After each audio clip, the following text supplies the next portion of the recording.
The City of Waterloo, in cooperation with its many active and inspiring entities, presents Heart for the City, a chance to hear and see what's going on in our city and to meet people who serve you, teach you, entertain you, help you, all neighbors and like you. Make this a city on the move. And now, here's our host, the Honorable Quentin Hart. Welcome to Heart for the City. I'm Quentin Hart, the proud mayor of Waterloo. And where else can you find the perfect combination of history, culture, and technology? Where can you visit the past by strolling through structures listed with the National Historic Register? Stay updated by attending a lecture at various places of learning. See how well-known shows and see all of our performing arts. But you can also keep in shape by traveling the miles of bike trails, enjoy many museum exhibits, or catch an exciting sports competition. And that happens nowhere but... Mr. Mayor, I love you're talking about Cedar Falls. Well, okay. It's Mayor Brown from Cedar Falls. And, come to think about it, this is true of Cedar Falls as well. We do have so much in common. But welcome to Heart for the City, Mayor Brown. It's been a long time since you have been our esteemed guest, and I guess no polar plunge this year either. We'll stay dry and warm. So let's find a place to talk. Super. Getting healthy has never been easier with a membership at Cedar Valley Sportsplex. Offering 80 free classes a week at all skill levels, there's always new and fun opportunities to grow. You never have to miss out on your favorites with our state-of-the-art facilities, featuring great exercise equipment, a track and field, pool, and 2 regulation gyms. So whether your game is football or pickleball, let the Cedar Valley Sportsplex turn your routine into something amazing. Welcome back to Heart for the City. I am pleased to have our first guest of the year, Mayor Jim Brown of Cedar Falls. And now that University Avenue in your city is finished, what are people saying about roundabouts now? It's pretty amazing. I would say for my own being out and about and talking with folks, it's probably 9 out of 10 folks like them. Okay. There's still the frustrations, being Iowa nice and not doing it right. But sometimes it's better to stay there for 5 or 6 seconds than hit 6 traffic lights at the same time. So it's well received. And you know what's interesting that you take a look at, and that is like parts of the centerpiece around that project.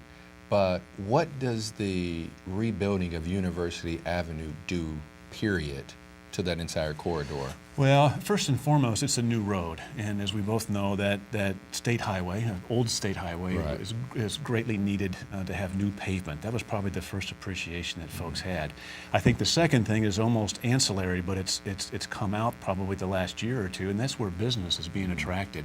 Capital will go where capital is spent or where capital is treated well. Right. And so far we're seeing up and down that corridor with the new road alone, folks investing their capital in business. Right. And so that's why, because when we're working on our phase of the project, you hear folks that some, not all, but if you don't have a roundabout right here, it's not going to be a successful project.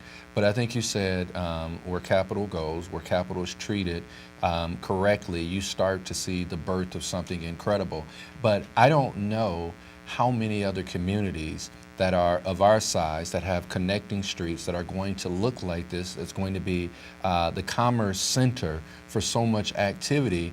I don't know how many other places you can go to kind of see that interconnectivity. So when we're taking a look at a project, the project is more than roundabouts. It is taking care and making sure we have one of the best corridors in the entire state. So it's kind of a little bit more broad when you think about it, and when you think about it from an economic development perspective as well. So anyway, that's that soapbox. That's my University Avenue.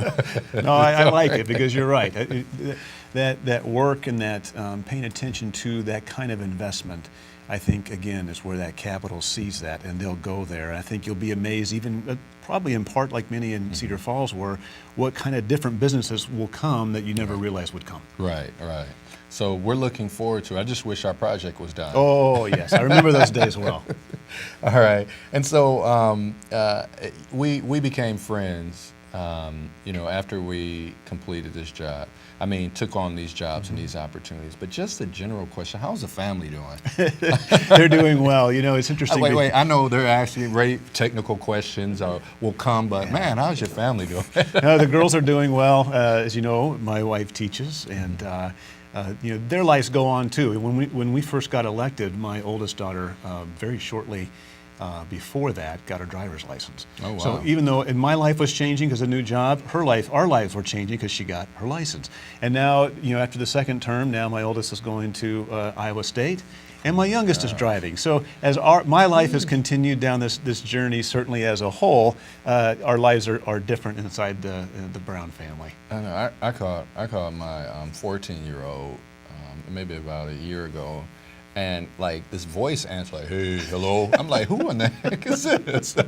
So things change. Now my son, he's at that age where I believe he can get a permit. Yes. So, well, good luck. Can we get that starter car? But yeah, so incredible times for families as well.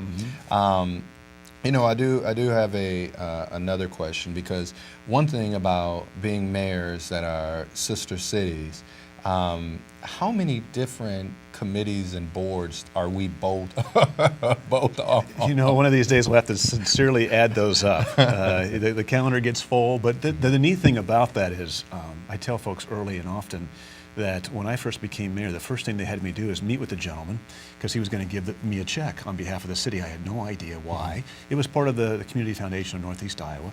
And so literally the first 5 minutes of my job, I received a check for $5,000 as part of a grant. Right. I thought, well, this job's going to be easy.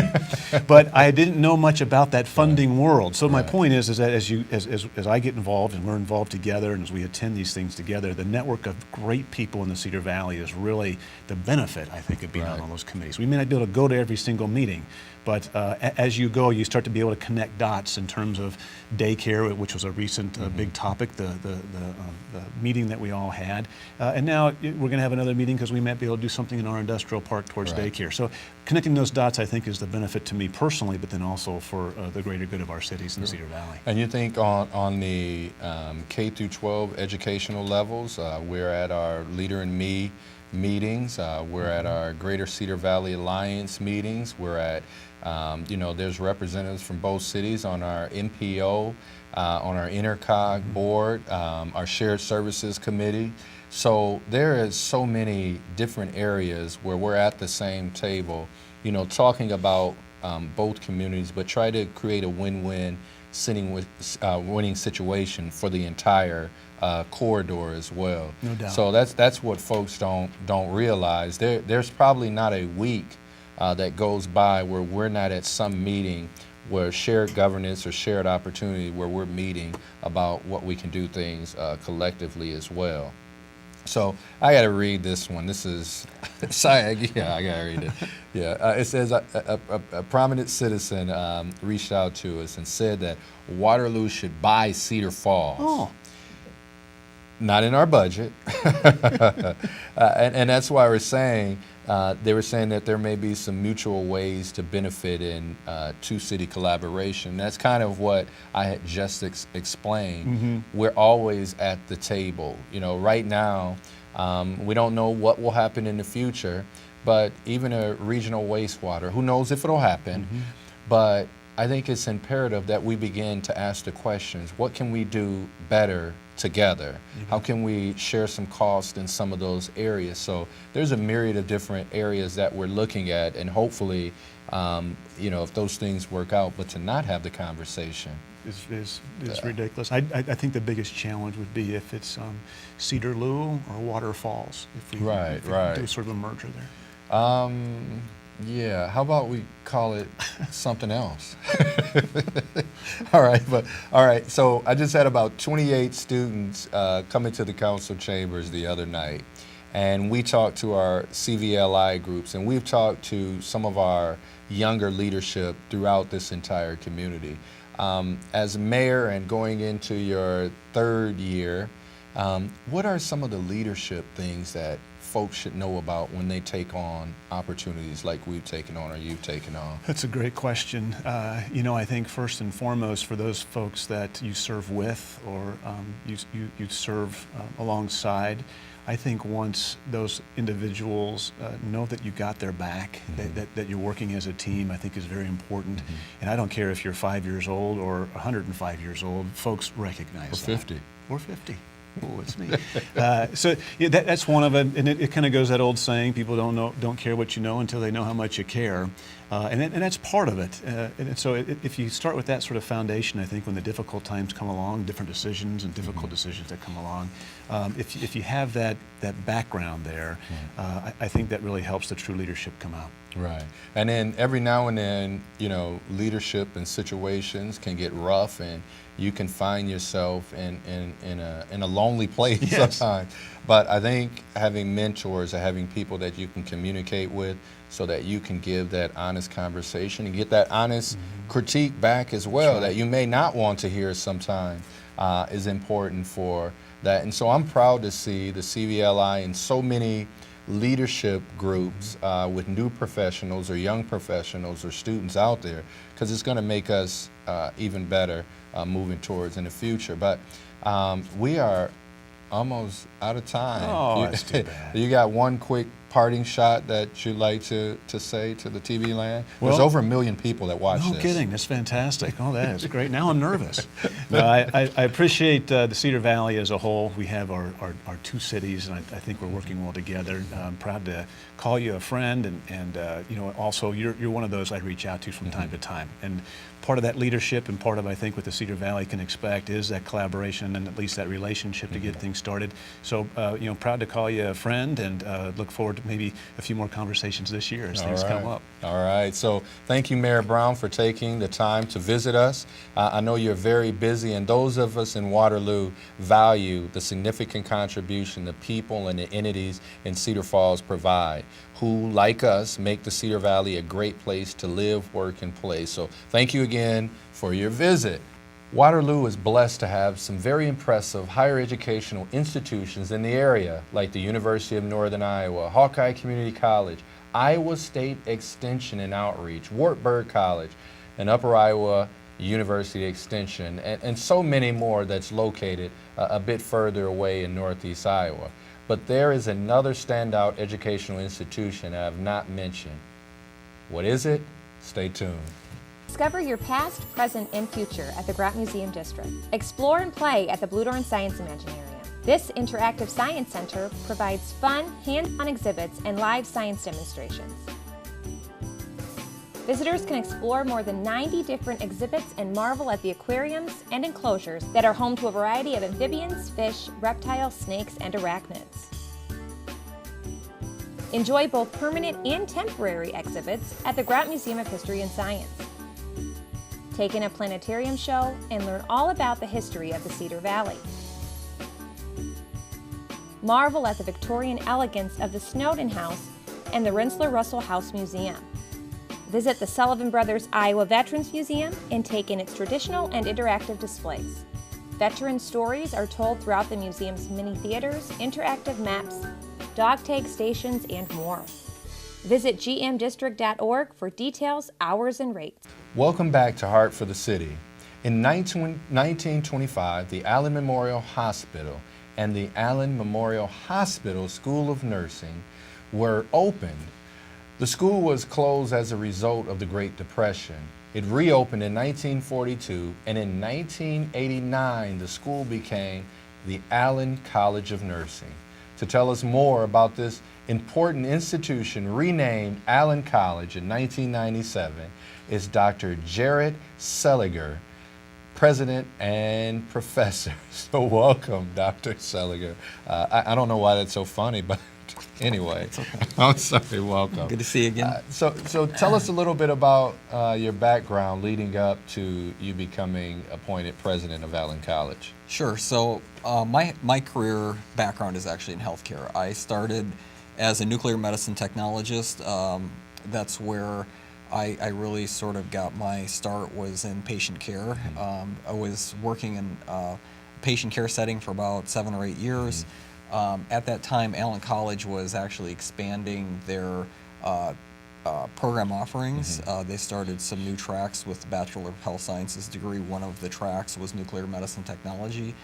They needed somebody to come start that program, so we started the nuclear medicine program at Allen College in 2008, and really I just continued to grow professionally from there, and had an opportunity through a great mentor, Dr. Jerry Durham, to get the leadership experience necessary to take on an administrative role at the college. And I think we met a few years ago, as starting the IRB program. Correct. Right? Yep. So as the college has grown, we are doing a lot more programs that require students to do research, students and faculty for that matter, to go out and do research. So to make sure that we're following all of the ethical standards that are set in the Code of Federal Regulations, it's a requirement that we have an institutional review board, and part of the requirements were to have somebody external to the organization serve, with your background and your experiences. We thought you were a great fit for the role, and obviously we hated to lose you because you took office here as the mayor. But we certainly appreciate it, and all of your help with Allen College in terms of serving on our advisory committees and things like that. So it's a wonderful place, and my mom worked for over 30 years at the hospital. And like I said, I think she walked across Highway 63 probably about 19,000 times. Yep. We counted. So all the work, all the efforts are tremendous. And thank you for your service. But you mentioned something a second ago, and did you say nuclear medicine? Nuclear medicine, correct. What is nuclear medicine? Is that like a reactor, and you're storing up energy and you use that for power or submarine? It would be nice with what we seem to be paying for our utilities bills. But nuclear medicine, we're actually it's part of diagnostic radiology. So most people know about nuclear medicine technology if they've had a cardiac stress test. So people who've had chest pains or previous heart attacks, or if they think they're having a heart attack, they'll go and have a stress test done, and we actually inject a tracer that actually is giving off energy. It's similar to what you said. It gives off energy, and then we have special cameras that detect where the energy is localized, and it allows us to diagnose diseases that way. So we're found in pretty much most radiology departments and hospitals the size of Allen or larger. That's what I do every day. It keeps you looking young. I mean, right? Okay. And then you hear about nuclear medicine. You hear that it's a private college, of course. And so sometimes you tend to think of, a lot of cost associated, but what are some things you're doing or can folks do to make it more affordable, or, how do you do it to make it at a good value and price for people? Well, there's a couple things. For people who are not familiar with private colleges, so we are an Iowa private college similar to Wartburg and Loras and Central. And really what that means is our institutions are not appropriated any state funding like the Regents institutions and the community colleges. So our students tend to pay more because it's not taxpayer supported. In Iowa, we have a fantastic program that our students are able to take advantage of, and that's called the Iowa Tuition Grant, which it's money that is appropriated by the state budget, but it goes directly to the student to offset the cost of tuition. It doesn't come to Allen College, it goes to the student to offset their bill. And that's available for any Iowa resident. If they're not an Iowa resident, they obviously don't qualify for it. That's one way that it makes Allen College more affordable. We certainly are always looking at ways to reduce any of our overhead expenses so we don't have to turn around and give those costs back to the students. So there are 3 other colleges within the Unity Point Health system. We're a part of Unity Point Health. There's 3 other colleges, and we're always looking for ways to share some of those overhead costs with the other institutions. But finally, really, we do a lot of fundraising to raise money for scholarships. When I go out and meet with a donor, what I tell the donor is, you are making an investment into the community. For us to be able to give those monies to our students in form of scholarship, It's providing opportunities for local students to get quality healthcare education, and really our goal is to retain them here in the community after they graduate. And so you make it affordable, you retain them, you know, there's no state support, you know, for some of these areas. But can you tell me, there's a nursing shortage, according to the Bureau of Labor Statistics in the year 2024. What are about 2 ways or so that you're addressing that shortage? Sure. That's absolutely correct. The United States as a whole, we are in a nursing shortage, but it's not just limited to nursing. It's lab techs, it's radiographers, it's therapists. So healthcare careers right now are a great field to go into because there are jobs plentiful. Specifically related to nursing, we actually, about 10 years ago, we started what's called an accelerated BSN nursing program. So our traditional BSN program is 5 semesters, and it usually takes a student 2.5 years to go through the traditional program. The accelerated program, the students can graduate in 15 to 16 months after they graduate, depending upon when they start. So we're actually able to get graduates out into the workforce quicker than what they would if they went the traditional route. Up until last year, we were the only accelerated BSN program in the state of Iowa. That includes the University of Iowa, the other private colleges that offer undergraduate nursing. Another college is, of course, you know, shamefully taking our idea. Well, you know, what's interesting, and in higher ed of any kind, if you're not willing to adapt and change and think of ways that you can provide the information so folks are qualified first and foremost, then you'll be losing out in the long run. And then just really quickly, can you name a couple of the different programs you have? Sure. Obviously, 70% of our students are enrolled in one of our nursing programs. We have graduate and undergraduate nursing programs. We've seen a lot of growth in our nurse practitioner programs. So, you know, when you go to an urgent care or some, you know, local clinics, you might be seen by a nurse practitioner who specializes in, you know, adult medicine or something along those lines. But we have a lot of health sciences programs as well: radiography, lab tech, sonography. We have an occupational therapy program. We're developing a physical therapy program. Oh, wow. Okay. We also have a Doctor of Education program. So those are just a few of them. So a broad range of programs in the health sciences area for people to be acclimated to, have wonderful careers in as well.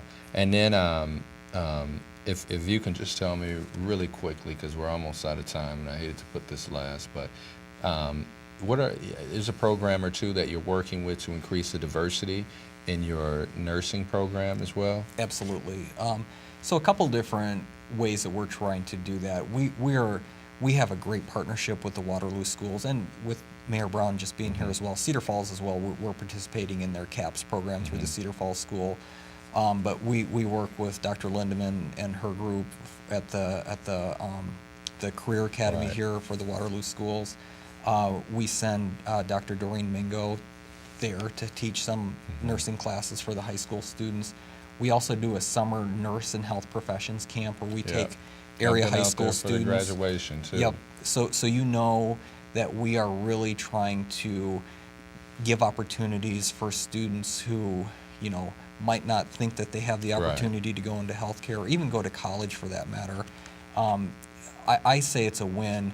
If they choose that healthcare is not a career for them, that is absolutely okay. If they end up at Hawkeye or UNI or Wartburg and they're enrolling in higher education to chase their dreams, that's viewed as a win for us. So I want to give a shout out to Dr.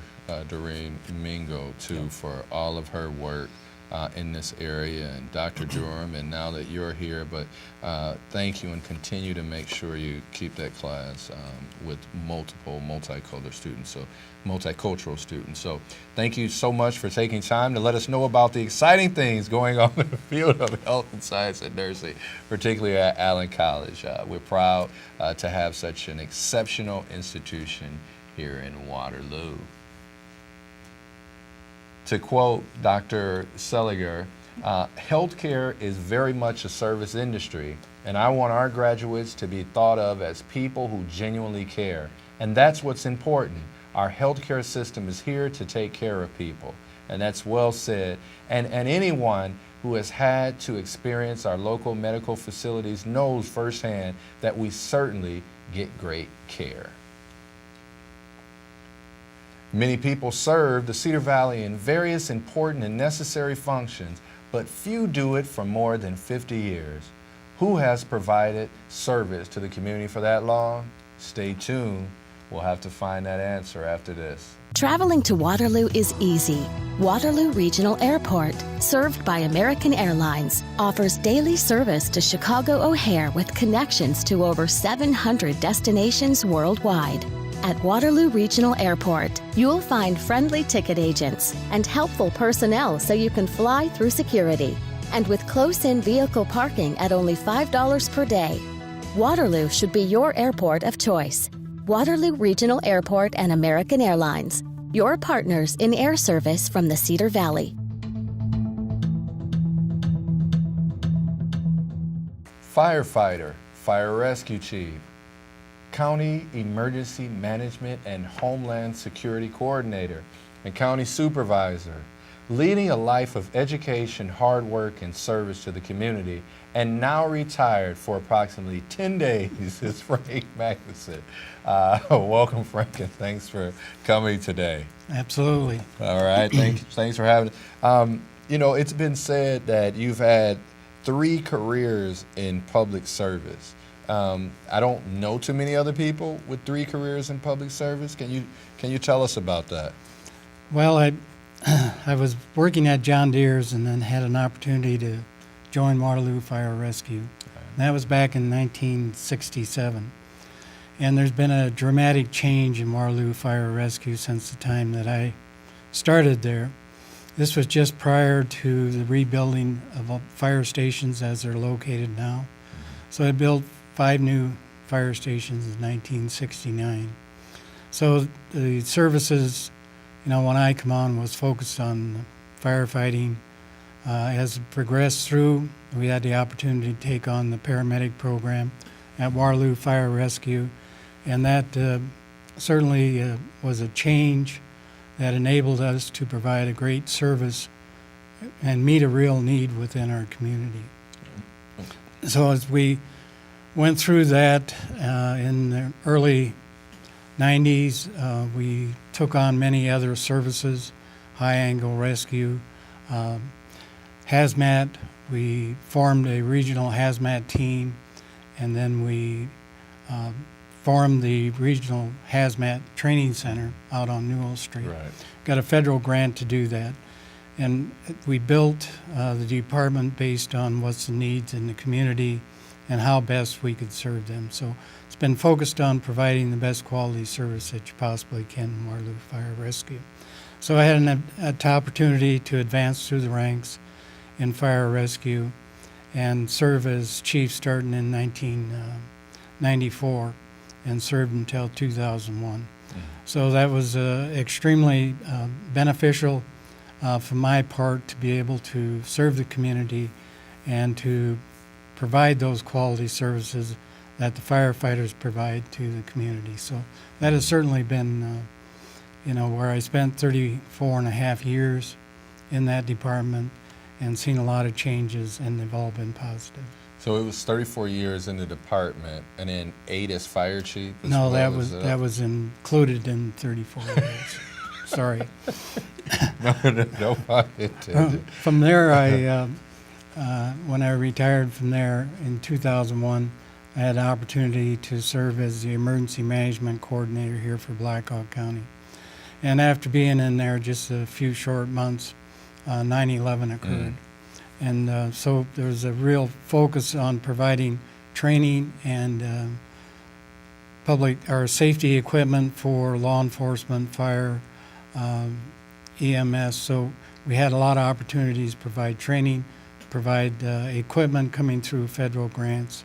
So it was a time that I think the level of service we were able to provide certainly grew during that time.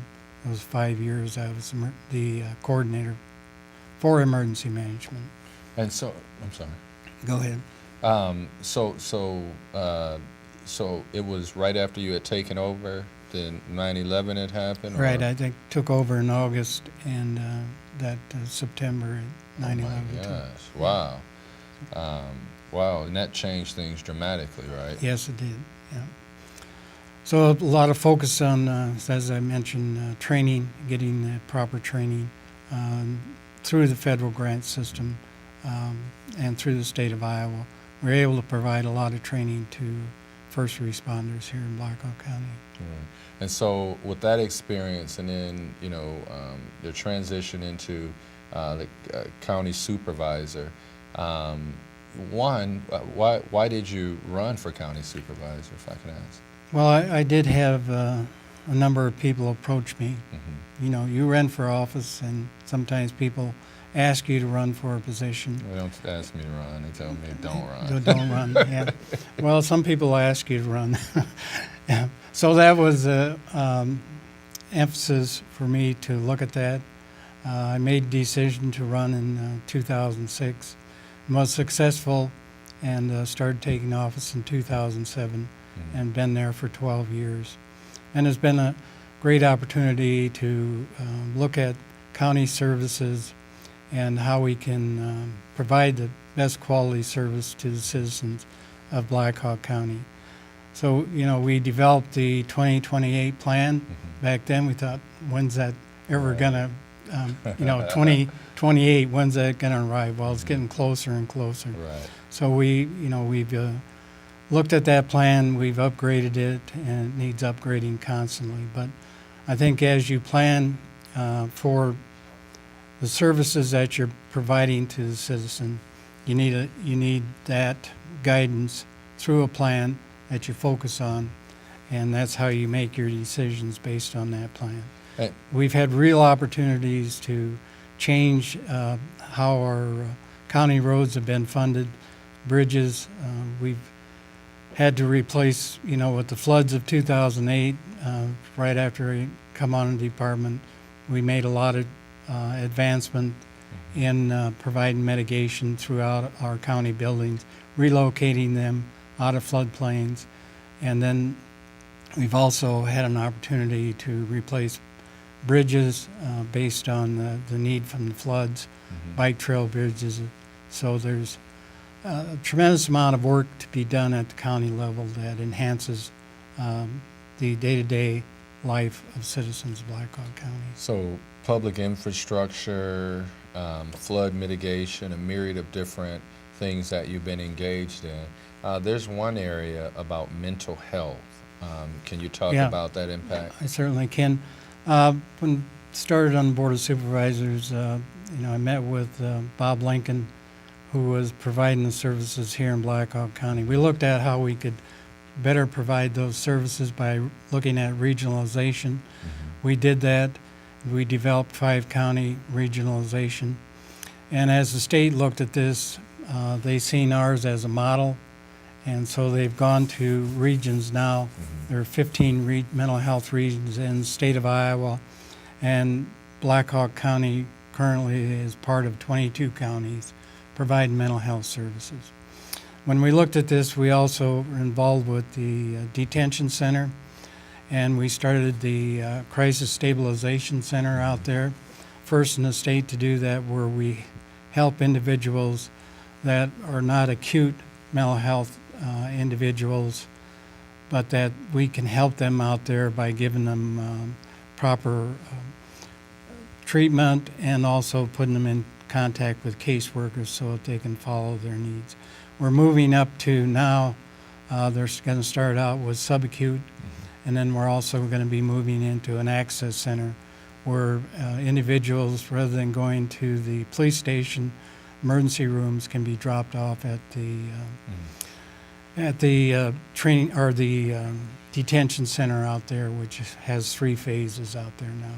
And then on a great cause that you and Craig have, Supervisor White, you guys have been involved in. I probably got about 25 seconds left, but that's in regards to the honor flights. Can you talk real briefly about that? Absolutely. Yes, it's been one of the things that I've had a great opportunity to be involved with. We started this out not knowing what we're doing, but we received guidance from Northeast Iowa, honor flights out of Cedar Rapids. In 2011, we had a generous donator provide the cost of the first honor flight. Oh, wow. And that took off, and we completed the 23rd honor flight last year. We had the 24th and 25th honor flight scheduled for this year, May 7th and September 10th. So we've been able to send out over 2,200 veterans out to Washington, D.C. under this program. So it's been something that we have a core group of about 20 individuals that work on this year-round, and then Tremendous fundraisers. undertaking. So we thank you for those efforts. And, Frank, I want to thank you so much for the many years of dedicated service to the City of Waterloo and Black Hawk County in general. There's no doubt in anyone's mind that you have had a major and a positive impact on the progress and improvements in all areas of your involvement. But best to you and others in your efforts to continue with the honor flights, and wishing you the best in your retirement. So get ready for some of those boards and commissions. all right. All right, at Frank's last meeting, according to the Waterloo Courier, the supervisors made these comments. Tom Little noted Frank's professionalism. Linda Leyland cited his dedication. Chris Schwartz thanked Frank for his guidance during his 2 years on the board. Craig White was brought to tears as he said that you were instrumental in the floods of 2008 and 2016, and you've helped a lot of people. We've had a hell of a team in place, and I'm sorry to see you go. And Frank is virtually irreplaceable, but he is deserving of some well-earned time off from his most exemplary run in public service. We'll be right back. A great college education is all about the connections you make, connecting with classmates with new ideas and with new technology. At Hawkeye Community College, you're more than just a student. You're part of a small community, learning the skills and teamwork you'll need to succeed in your chosen career. You've always dreamed of a better career, a higher salary, and a better life. The connections you make at Hawkeye can bring those dreams into focus. Hawkeye Community College. Connect. Well, that's our show. We have an outstanding reference for entertainment, shopping, eating, sporting events, and other activities. And that is the Waterloo Convention and Visitors Bureau, experiencewaterloo.com. This website is for visitors and everyone who lives in the area, so take a look. And there it is an inexhaustible amount of opportunities in Waterloo. And remember to tell others that Heart for the City episodes are available for viewing on the City of Waterloo website at cityofwaterlooiowa.com, and search for Heart for the City. Also, be sure to check us out by liking us on Heart for the City on Facebook. Please join us next time, and thanks for watching Heart for the City. Until then, I think you will agree that it's a great time and a great day to be in Waterloo. And Cedar Falls. All right. Thank you.